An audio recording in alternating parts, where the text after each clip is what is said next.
Yan ang normal. Kapag gusto ko ng paghiwa-hiwalayin yung mga daliri ko, gumaganyan naman yung palad, yung kamay, forward.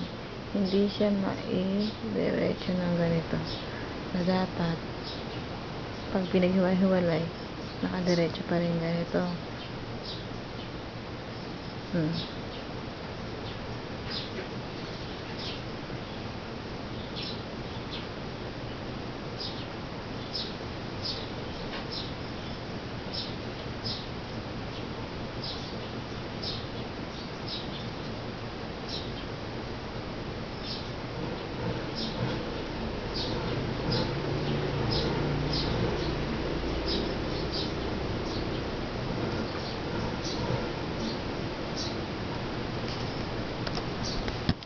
Nanginginig.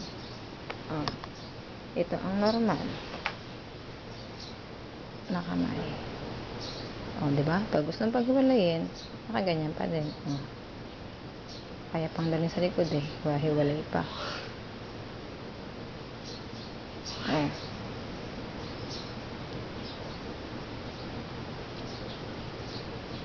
Pero nga ito ayaw. Kaliwa. Pag hiwalayin, papunta sa likod, nakaikom na siya. Pag dinala na yung kamay doon, ayaw na niya. Pag pinaghiwa-hiwalay ko na, gaganito siya.